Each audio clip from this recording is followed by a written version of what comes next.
HBs, we're here for Heaving Bosom's Ask a Badass, where every week we spotlight one of you. Next Monday, make sure to tune in for our special guest. Tessa Bailey joins me to recap one of her favorite rom-coms, Safety Not Guaranteed. Come hear me gush over all that is Aubrey Plaza, learn about some of Tessa's exciting projects, and so much more.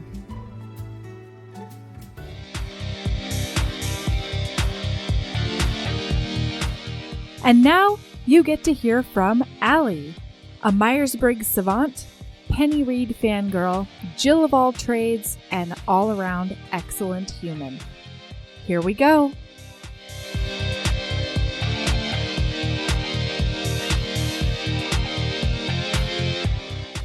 Hi, Ali. Hi. Welcome to this podcast segment. Oh my goodness. Thank you. I'm so excited. So very few listeners that we have, because I'm sure I lost you in some sort of mayonnaise conversation in the past. This is Ali.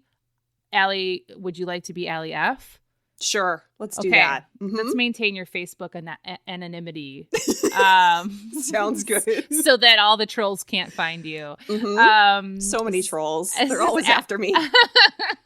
This is Ali F. She is I would say you came in a little later to Heaving Bosoms, right? Mm-hmm. Yes. But we couldn't imagine this place without you at this point. Aww. Very active HB, very supportive of other HBs. Ali and I also are part of the, she's not anymore because she's the worst. But This is a great start, Natalie. Thank you for negging me. Ali used to be part of the Chicago HB party planning committee. And then she moved to Florida and life has never been the same. I was just going to say, it's so lovely to hear your voice again, but now I take it all back. I take it all back. It's all right. We've only got uphill to go. It's an enemies to lovers story from the beginning of this podcast. We were friends to enemies, maybe. Oh no, that's the opposite. I don't like it. Okay. So let's jump right into it. Let's talk a little bit about romance, because you have a very different than I think a lot of at least the people I've interviewed so far, a little different coming to romance story. Sure. Yeah. So I guess how did I come to romance? I came to romance. Well, first I'll say I have always had a lifelong love of shipping fictional couples. If there's any show or movie, but specifically show, because those are, longer arcs where there's two people that you can tell should be together. That's what gets me immediately invested in the show and just waiting to see what happens when they finally. Did you used to watch Bones? The show Bones. Well, I was a huge X-Files fan. Oh. And so yeah. For me, Bones, I like Bones. For me, when I started watching Bones, I was, this is just fake X-Files. And I felt the same way about Fringe when it came out. I don't want this watered down kind of you're doing autopsies. If there's no implant in your nose, are you even a show? Yeah, there's just not enough weird stuff in it. I don't know, but so anyway, but I like all those things, and I like I like it all. I like So anyway, so I've definitely have that romantic soul. Yeah. But what brought me to romance was I had just finished reading the 4th Cormoran Strike book, which for those people out there is it's written. What's the pen name? Robert Galbraith, but it's really J.K. Rowling. Yeah. So it's on my list. Yeah, it's the thing I've been pushing everyone to read, especially if you can handle, it's a mystery series. It's not specifically romance, and it's kind of dark, and there's murders and stuff. There's I don't know. There it's about a detective. You're losing me. I feel like you were selling me with the love story back when we first started talking about it, and you were like, Natalie, it's just this. It's a low key slow burn. It is. That's all you need to know. But it's two fully fleshed out human beings, watching them fall in love slowly over books. It's fantastic. I like that in theory. But it's and also solving crimes. Yeah. Okay. So I've talked about this a little bit before on other episodes, but I cannot have sadness I can have sadness because I mean a lot of great romances have sad elements so that you can really appreciate the happy elements, and they have to have that angst. But like anytime things get like real dark for an extended period of time in a book, I just will like be like, nope, fuck that, get out of here. It's not dark. It's not like Mystic River or Dennis Lehane dark. It's not like that. So, okay. But, it's not, there's that level. Did you see how I just pretended like I knew that reference?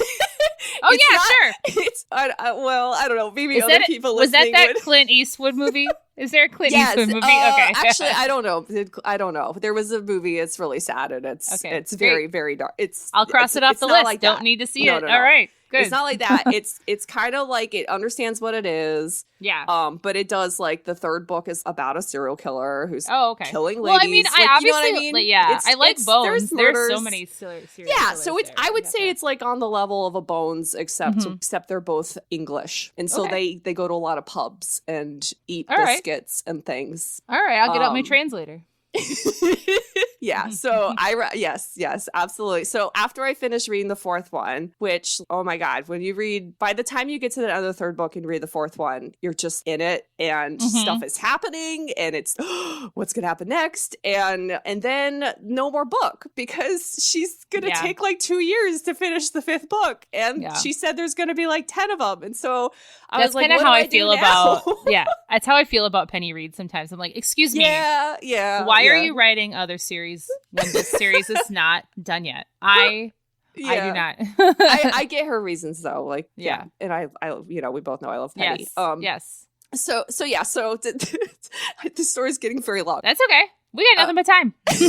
So anyway, so then I was like jonesing for another. I had a major book hangover. I needed something else. And I discovered that Audible had a romance package. And I never really read romance. I never listened to romance. And so I got that and started listening to a bunch. And, the first few things I listened to were kind of like misses for me. And so I just kept looking for the thing that was really going to, that I knew was going to be good characters. Sure. And I knew it was out there. And then I read The Kiss Quotient. And then that kind of changed everything for me. And I was like, this is what romance can be. This is amazing. Yeah. I think it's one of those books that a lot of people have recommended for somebody that is trying to get into romance for the first time. It's gateway drug. It is a gateway drug. It is. I mean, I read it after I'd already been reading romance for a while. And it's just, the writing is so good and the characters are so unique and they're so fully developed. You know what I mean? That it's a great book. I haven't read The Bride Test yet. The Bride Test is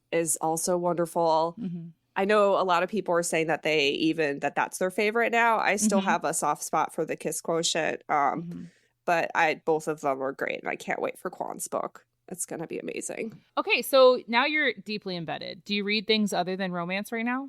Not really. Now that I've been stepped in, and what's so great is from reading The Kiss Quotient, no one I knew had read the book. I really wanted to talk about it. And, and I kept like trying to push it on people and say like, you should really read this book. It's amazing. I want to talk about it with you. And, people were busy. And so I ended up just searching for it on Apple Podcasts. And that's how I found Heaving Bosoms, just because there's an episode about it. And I was like, yay, I could listen to other people talk about it, even though I can't participate because they're on a podcast and I want to talk. But you can participate. Yeah. So now with thanks to Heaving Bosoms in particular, I get so many great recommendations that I just feel like I have a TBR list that's a mile long. Absolutely. You don't ever need to leave. No. Romance. And I don't ever need to like actually think about what I'm going to read next because I know it's going to be good because smart,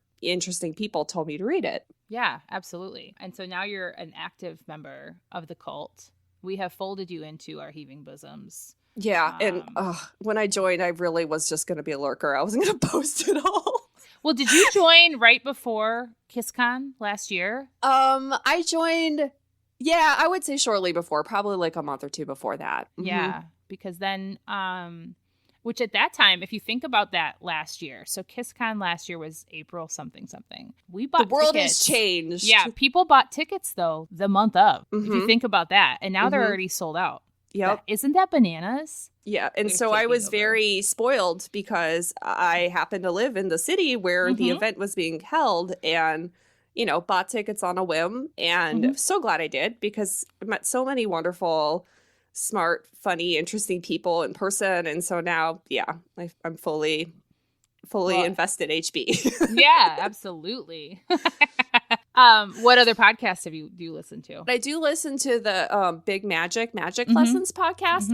I've listened to a couple of those because I really, really love Big Magic. I think that's a wonderful book about creativity, and recommended to everyone, whether you're a writer or just, you know, living a creative life. That's Elizabeth Gilbert, isn't it? Yes. Yeah. And I have to say, I wasn't a fan of Eat, Pray, Love when it came out. I pretty strongly disliked that book, and so I was resistant to read Big Magic, but I love Big Magic, and I'm in the middle of a reread right now, actually. So besides podcasts and everything like that, like, how does romance fit into your life? Like, is everybody aware and like knowledgeable? Like, oh, Ali reads only romance right now, or whatever. Like, is that? Yeah, I'm pretty open about what I'm reading. I'm not embarrassed by it, or that even seems like a weird way to say it. I don't know. But there are people that are not. A lot of people still feel like romance is a guilty pleasure, or like that maybe they won't talk to their serious work people about romance because it won't make them feel serious. I guess maybe I am kind of in that bucket where I'm but honestly, with my personality, I'm kind of choosy about what details I share about my life with anybody anyway. Yeah. I'm very selective about what is that like this group of people. Yeah. I don't know. Yeah. Right. So, you know, I think I just kind of naturally do that anyway. And so romance kind of falls in that bucket in terms of deciding what pieces of information to share. Yeah, like this person doesn't need to know what I'm reading because I don't care about them enough. Yeah. And I say, like, I've been burned before just in terms of like work situations or other situations where I've been really open and friendly, and then it just like turns into like a big old headache. Sure. And so now I'm very secretive. Yeah. Yeah, but I'm pretty excited, and I hope my husband's okay with me talking about him. But I just convinced him to start reading the Winston books. That's great. And I'm really excited, and I've really had to like bite my tongue the whole time. And he got mad at me a couple times because I kept telling him spoilers, and he's like, "Spoilers? I'm gonna read it. Just give me time." And I'm like, "But you're not reading fast enough. Read them." So he read Beauty and the Mustache, and he just started Truth or Beard. And I feel excited. Like just like in the books, anybody could have a man crush or a female crush on Drew, like. You know what I mean? I respect Drew. I think he's amazing. He's not really for me, but Beauty and the Mustache is for you. It's it's just gorgeous. The cadence that book has a cadence. I know that other people have talked about like tempo of books and stuff like that, and that book, it has like a tempo, like a cadence that's really, I find it to be relaxing to read and enjoyable, and it just kind of, it flows really well. I love that whole book. Yes. And there is quite a bit of melancholy in that book. Like it's not a lighthearted book. There's some lighthearted elements. There's a lot, you know what I mean? Like the nipple twisting right in the first part of the book, you know, makes you know that it's going to have humor in it, but it's a sad story, right? It's very sad. It's like just this like perfect meditation on grief and what it's like to lose someone. And, you know, it just seems like very real to me as someone that's gone through that kind of thing in my personal experience with my family. You know, that the emotions you're feeling at any given time don't necessarily match up with what's going on in reality. And, you know, there are funny times when you think you should be crying and you start crying when there's things that you think should be, you know, totally normal and not affect you. Oh, yeah. The and, smallest you know, thing I just can think trigger that kind it's of just a thing gorgeous book. I love it so much. It was really good. I will probably be also doing a reread of all those books. I just have not. I haven't. I think we've talked about this before. So we're talking about the Winston Brothers Penny Reid series, if in case anyone has not read those. And the most recent one of those books was released and branded as this is not a romance, in that it does not have a happy ending, but it is kind of a bridge of necessary of what I think has been represented as kind of necessary background info in order for the final book, which is a romance, to make sense, right? Is that kind of a good sum up? Yeah, and for anyone that's waiting, and I don't know, when this is going to get released. I'm waiting. You're waiting.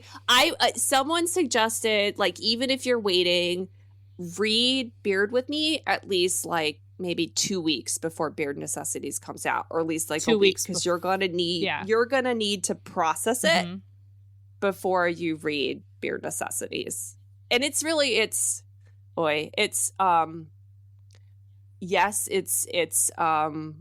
there's sadness in it, but it's not throughout the book. It's not like on every page, right? Like it's just two characters that could not fathom a way to make it work out at that time, right? I was sobbing by the end. Girl, I am going to have to choose wisely. I'm going to read it because it's going to be great. It's going to be amazing, and I'm going to read it, but I can cry at anything. If it's a strong emotion, I don't care what that emotion is. It's coming out of my eyeballs. And I know I'm going to be just like reading it at 2 a.m. My husband's going to be sleeping and I'm just going to be crying silently, right? In bed, trying not to wake anybody up. Yep. I'm the same way. I cry about cartoons. Oh, yeah. I cry about not even like sad Disney cartoons. I'm talking like I have a very specific memory of crying because on the X-Men cartoon in the 90s, when like Jean Grey like turned into the Phoenix and like flew into the sun or whatever, I was just like sobbing. Spoiler alert. Really? Oh, come on. Like, No, I know. Oh, Dark yeah, Phoenix exactly. Saga, but really, anything where there's anything that's relatively like someone feeling any sort of negative emotion, or I feel like I have so much empathy. Well, for it always drives me characters, crazy too. Real absolutely. Sad stuff or being empathetic, like definitely I'm crying then, but also like when I'm extremely frustrated. So like it really sucks when you're trying to deal with work situations and you're really frustrated, and it's like that is going to come out of my eyeballs because it's like my emotions don't know where to go. So like dealing with douchebag dudes and then feeling like you're going to cry on top of it, or trying not to cry and they know that you're crying. Ugh. It's the worst. It's like a catharsis then. So but I don't actively seek out sad things. I don't know. And if that's your jam, like awesome. I do not. It is go not for my it. Jam. It's not usually what I go for, but some people do like it. If you mix in like humor, if it's realistic and I care about the characters, then I'm a goner. I had to be removed from a theater during Beethoven the movie because the dog was in danger. I was inconsolable during the movie Mighty Joe Young. Heaving sobs. Could not handle it. I will never, ever read or watch Marley and Me. No, that's what I'm talking about. Where I'm like, Dog's Purpose? No. I will never. I will not. I will not actively seek out Marley and Me. I will not. And there's a through line of Natalie. These are all animals. Yeah, I know, because animals are pure of being and they don't deserve bad things. And how dare you put that in a fucking movie? How dare you? So besides very powerfully standing your favorite things like Winston Brothers and Cormoran Strike, what else are you passionate about in your life right now, Ali? Oh gosh, this is the part that I knew you were going to ask me about, and you were like mentally like, what am I going to talk about? Well, kind of like, because I was thinking about it, I was like, man, I'm super excited to talk to Natalie about this on this podcast. This is going to be awesome. But then the other part of me was like, this feels like a job interview. Yeah. Why am I so nervous? I mean, I don't know what you're going to ask me, and I don't have good answers. You do know what I'm going to ask you. I gave you a questionnaire, and then I sent it to you, so you have your own answers. Well, I think on the questionnaire, I think like because you mentioned like Myers-Briggs and stuff like that. We could chat about that. I don't know how interesting it'll be, but it is something I really like talking about. I feel like I'm more of a generalist than a specialist, kind of a agree, like you're a Renaissance woman. So sure, we can call me that. Many different skills, many different abilities, many different specialties. But you are very interested in Myers-Briggs. We joked about that when you were like, but I don't know what I'm going to talk about. And I was like, you could talk to me about flipping Myers-Briggs. I don't give a shit. Like, we talk about it on the cult a lot. You've done Myers-Briggs for some book characters, right? Yeah. And I think that's really fun because it's like, it's a different way. So I am one of those people. I'm like, a personality test does not define me. You know what I mean? But it totally does. Like, it's so creepy when you take a Myers-Briggs or you take another one, because we used to do DISC a lot when I was in environmental education. And like, that's what they're meant to do. They're meant to help you figure out how to communicate with other people, right? That is right. You know? That's absolutely 100%. So, and Myers-Briggs just happens to be my favorite, but and basically, for me, I find human behavior so perplexing that if there's any tool for me to like navigate and better understand people that act differently and think differently than I do, and kind of get a handle on like, wow, that person had a very different reaction than I would to a situation, then, I just gravitate to any tool that I can like help understand why people do the things that they do. Good luck. Good luck to you.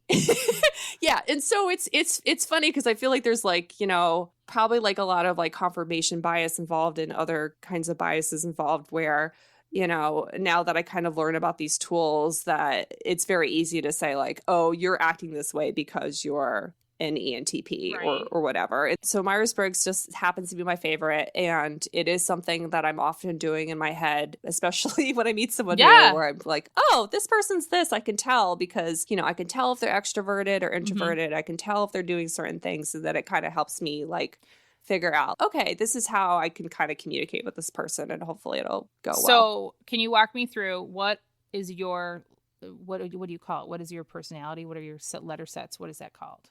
Sure. So there's 4 letters. So from that, there's 16 combinations of letters. And so the first thing, you're either an introvert or an extrovert. And I really like this definition because it's not really whether you people or like to be around people or not. It's not really about that. It's not like a level of shyness. It's just more, where do you get your energy? Do you get your energy from thinking out loud? If you have ideas, do you really need to think them out loud to process them?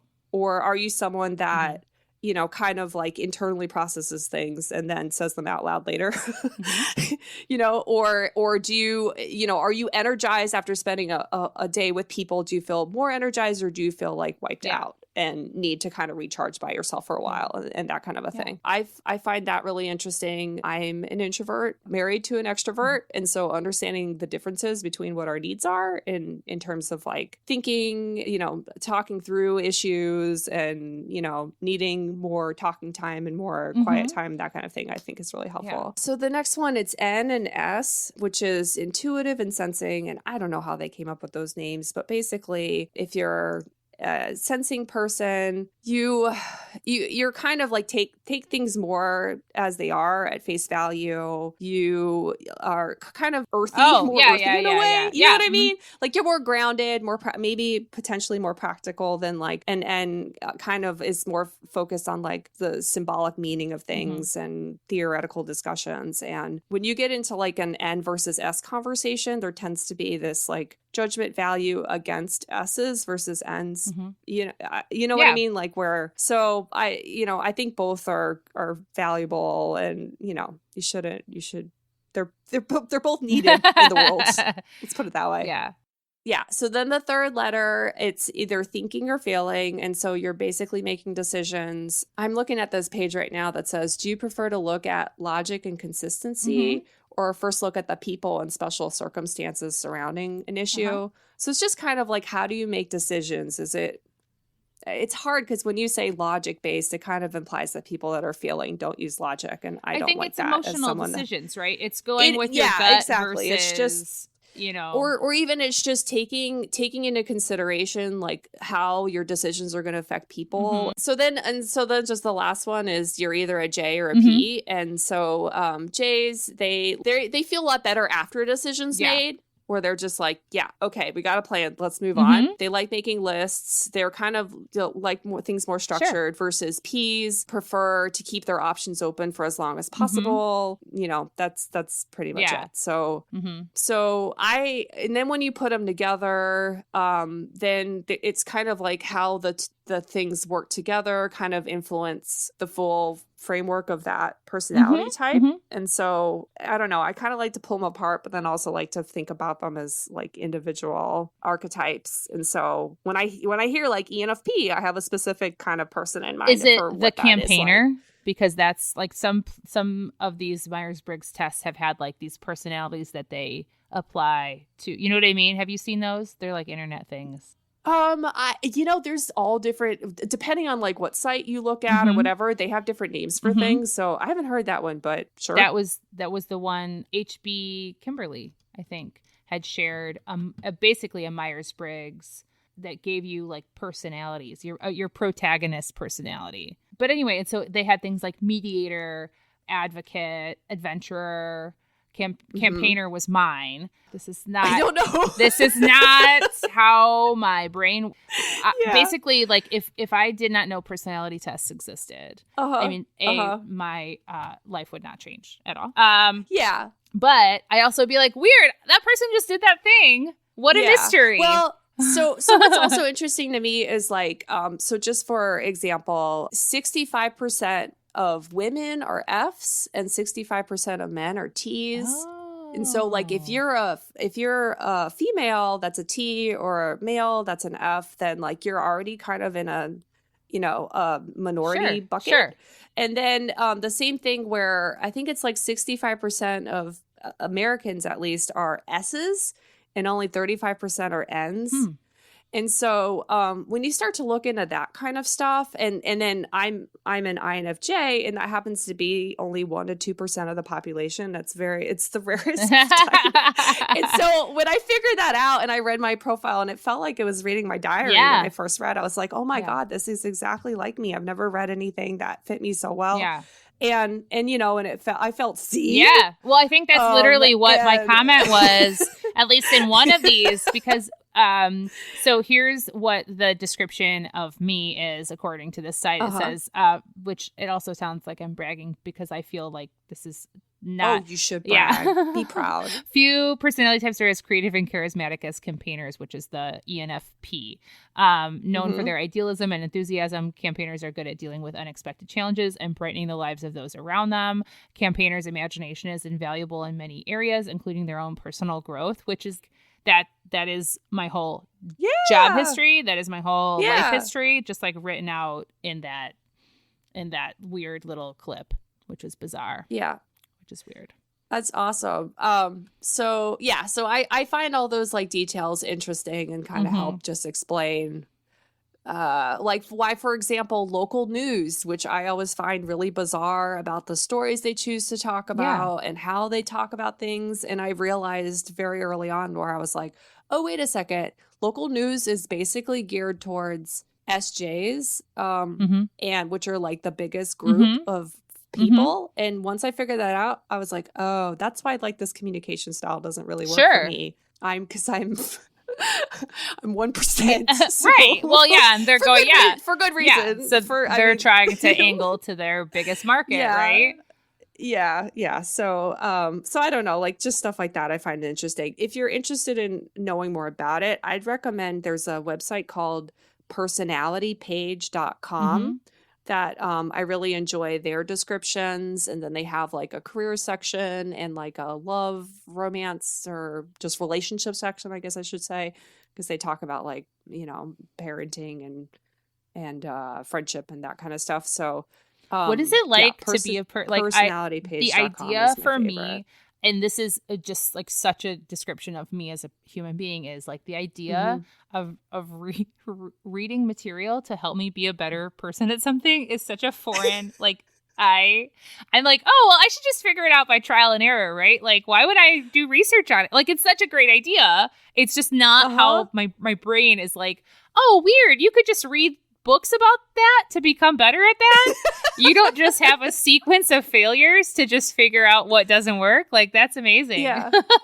Your strategy, I mean, your strategy probably has better, like, quicker payoffs. I don't know. You know what I mean? Like, I feel over the arc of my life that I'm trying to be more like you and to just, fail fast and put myself out there and not so much worry about. Is this how it is? Like when people who have curly hair always want straight hair and people who have straight hair always want curly hair. Like I wish I was better at researching things before I do them. And you wish you were better at just jumping right in. Like it's just how it is. You know what I mean? You always want the different, part of your personality. So like, so it's good. So like, I think that you love this so much. Like, this is, again, a very, like, you need to do this as a job, right? Because you're so good at explaining it and you're so good at, like, walking me through what it is. Like, is that a job? Well, it is. Well, there are different ways you can use it. You can be a career counselor and use the tools that way. That's kind of cool because then that's kind of a more one-on-one thing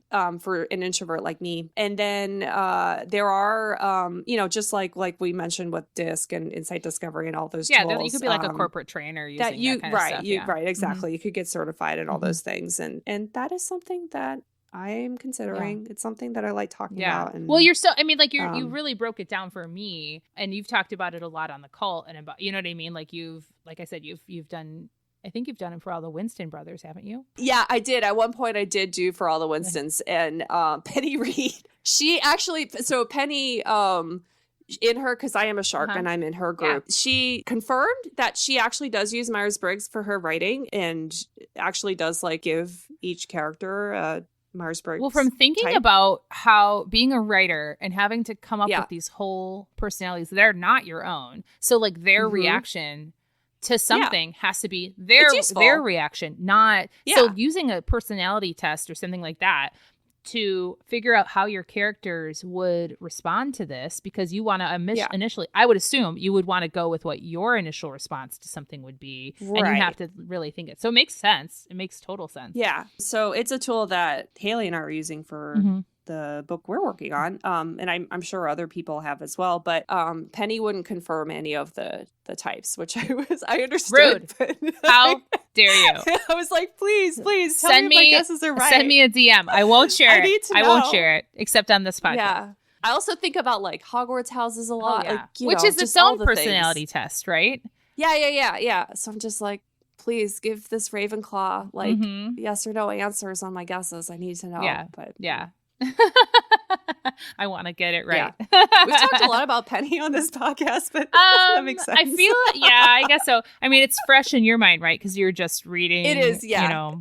But I feel like you and I have talked about Penny Reid's books because we both really love them. And that's true. I feel like when we first met, you were working your way through the Winstons, maybe. I was. Yeah. So we probably talked about it a lot then too. Let's talk about your lady loves. Oh, okay. I've got 2 lady loves. I've been thinking about this. Okay.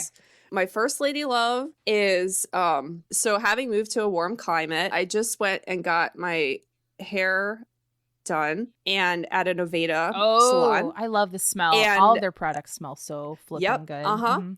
And so I just started using this product. It's called Smooth Infusion. I'm the kind of person that like, I hate styling my hair. I hate putting anything in it. I usually just air dry and go and forget about it. But I started using this Smooth Infusion thing that you just like put a little bit in your hands and like put it in when your hair is still wet. And then you can either like blow dry it or air dry it. And oh my gosh, it's like a whole new world. So it's so great. It makes your hair like so shiny and like takes any sort of like frizz or humidity whatever. Frizz out of it.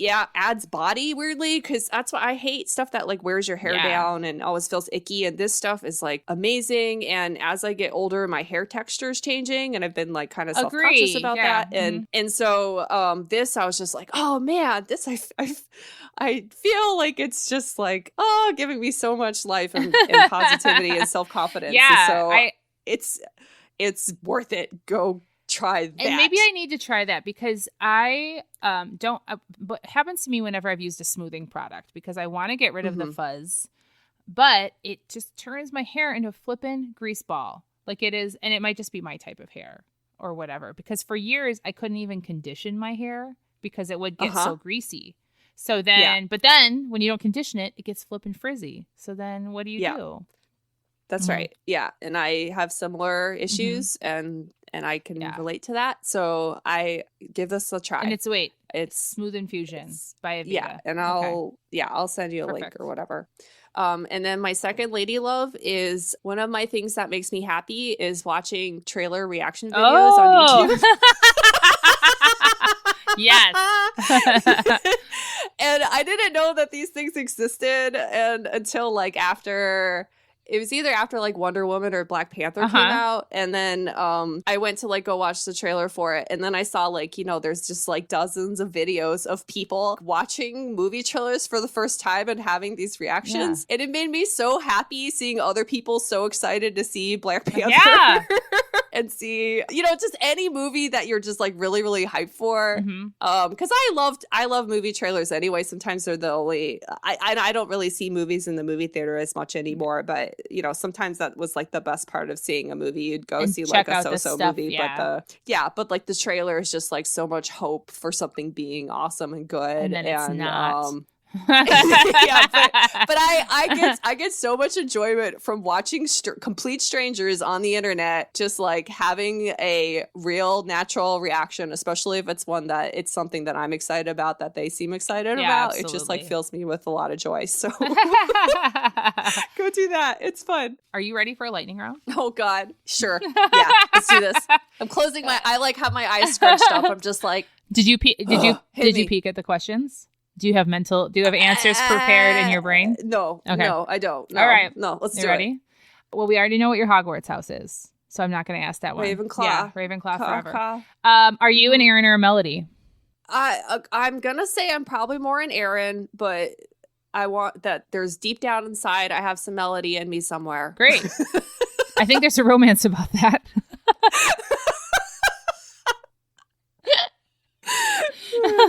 Do you have like a go-to author? Well, I think we kind of covered this too. Well, yeah, if it's not obvious, I love Penny. I love her. Yeah, and she's got a nice catalog where you can like of books where you can just like, oh, I'm in the mood for something, and you can pick up. You know what I mean? There's a book. Like I love the Sally Thorne books, the two that she's had, and I love the Helen Hoang books. Or I've only read the one, but you know what I mean. When you have an author that does not have the catalog built yet, you know what I mean. It's hard. Right. You're like, oh, I've read these 2 books so many. You know what I mean? It's funny. But, and I hope. But so far, and I love Tessa Dare. I love a lot of authors, but like so far out of anything I've read, there's no one author that's so closely in tune with my I don't know, aesthetic and personality and whatever as Penny. I love her. I'm reading Governess Game by Tessa Dare right now. It's very good. Do you have a favorite trope? I love enemies to lovers. I love workplace romance stuff, which goes back to like the Corman strike thing, and like I love it. I love 2 people that working together that like, you know, that lines can't be crossed and that kind of stuff. So like, I love it. Do you like when it's like, but I'm your boss, but oh well? Do you like that? I know it. No, not as much. No, it has to be like not as much with the power dynamic. More just like coworkers, where you know if you cross that line that and things don't work out, that you're still gonna have to see the person every day. It's kind of a forced proximity in its own. You know what I mean? It's and I love forced proximity. I love I love all that. Do you have a favorite carb? Oh gosh. Oh, everything. I love mashed potatoes. Do you like them plain? Any way you can give skins, no skins. Sure. All butter, of it. cheese, garlic, cream. I guess just more. I don't know. Now we're getting. I don't know. Any kind of potato is good. I love food very much. And so I always have a lot of follow-up questions for people when we talk about what your favorite carb is or food is, because I could talk about food for my whole life. I love it. Do you do a bath meal? Sure. I love baths. I do occasionally take a nice relaxing bath, but I don't stay in there for like a huge amount of time because I hate like getting pruny fingers and stuff like that. Okay. So so I don't know if I would really have time to eat. My favorite bath time activity is listening to the Sarah McLachlan. Okay. Sorry. Listening to, so like if I'm really stressed out and I just want to relax, then a nice bath with a nice Sarah McLachlan Pandora playlist. Okay. So it's not all Sarah McLachlan, but it's like a lot of like 90s kind of like these like one-hit wonder type things from the 90s, and then mix in with like some Tori Amos and stuff, and it's like, yes, perfect. What's your favorite Sarah McLachlan? I like the whole Fumbling Towards Ecstasy album. That's a very good one. Her later stuff is kind of, I think, you know, like sad puppies and things, but like Fumbling Towards Ecstasy. I think Adia is my favorite. That's a good one. It's just, I don't know. It's just the stuff that I used to listen to. Yeah, oh, when totally. I was, like, Absolutely. I think I never went to Lilith Fair, but I think I would have fucking been balls out excited if I went, because that was absolutely female singer-songwriters. Beth Hart, I wore out my CD. Anything Fiona Apple, I was all up in that. I had multiple Jewel. Oh yeah, I'm sure some Fiona Apple will come on there, like the Sundays, maybe multiple little like Sundays cover of Wild Horses. Yeah.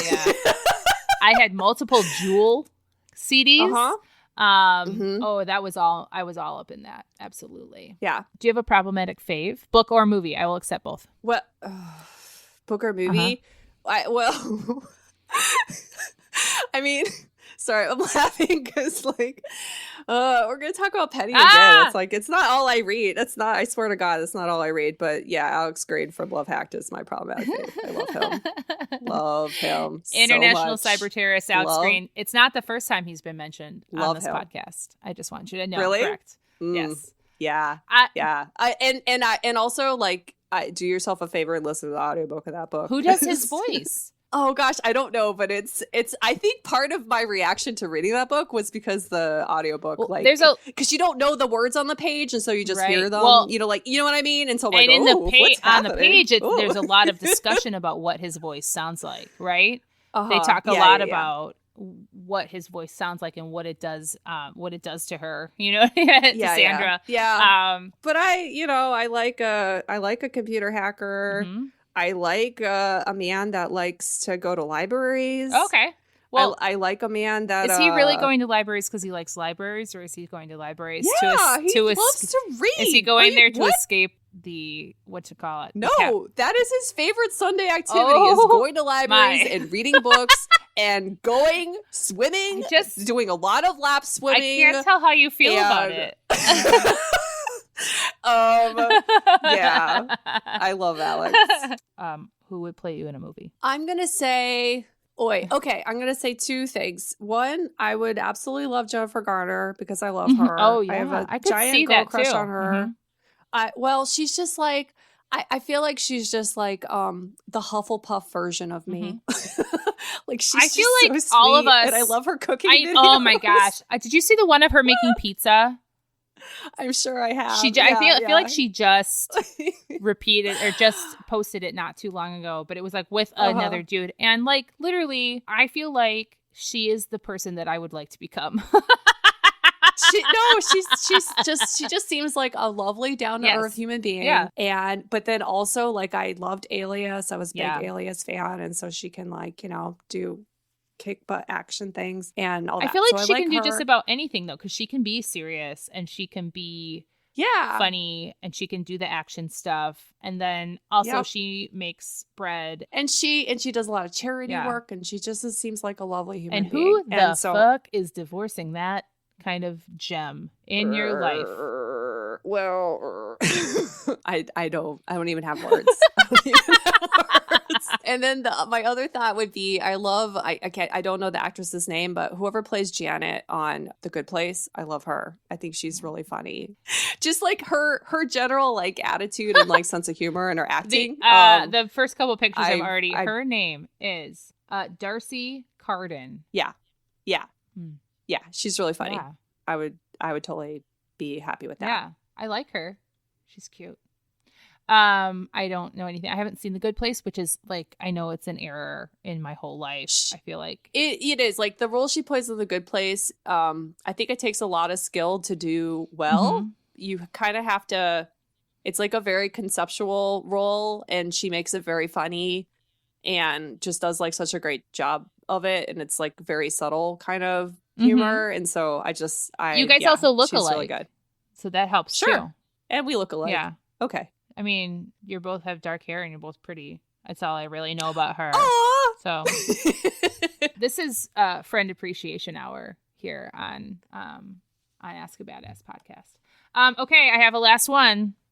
Okay. If you could dispense one condiment from your belly button, what would it be? Oh my God, the condiment. I will say, I'm going to say olive oil because I feel like it's very versatile. Oh my God, you are such a Ravenclaw right now. I can't even. I mean, it tastes, like it's delicious. It goes like, you can make a nice pasta. You cannot you can even dip it see with my bread face right now.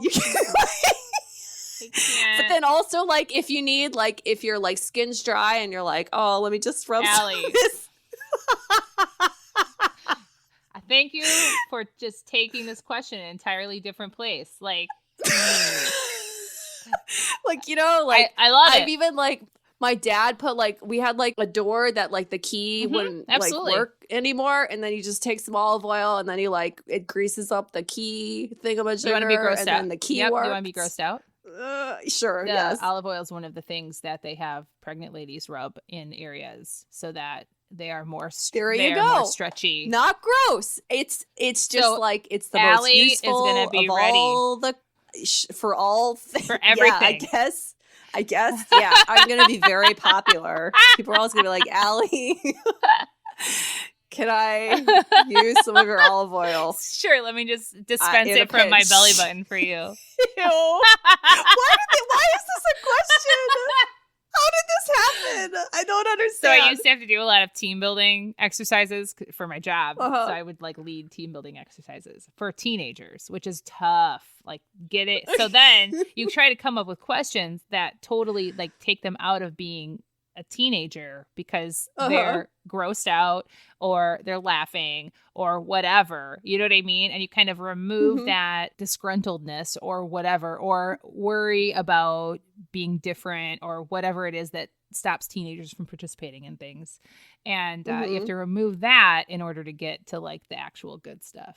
I would love if someone came in and said the only acceptable answer is ketchup, and then just was like really stood by that and judged everyone else. That is my only acceptable answer. I mean? Like, that's my only acceptable answer. Okay. I don't eat a lot of salad dressing, or I don't eat a lot of. I don't. Oh, yeah. So there you go. You can make a nice salad. You could. Great. I stand by it. Thank you. 100%. Thank you for Ravenclawing over that whole setup. Great. Thank you. I am so happy that you came on. For any other listener out there, we are at askabadasspod@gmail.com. And you can find me in the cult. I'm Natalie MM in the cult, M-M. You can't miss me. And Ali is Ali F in the cult. So tell her how much you liked the episode today. And if you have feedback, questions, you want to come on the pod, you can send me a Gmail. Otherwise, we'll talk to you soon. So Ali? Yes? Okay. Keep being a badass and love yourself as much as you love heaving bosoms. Yay!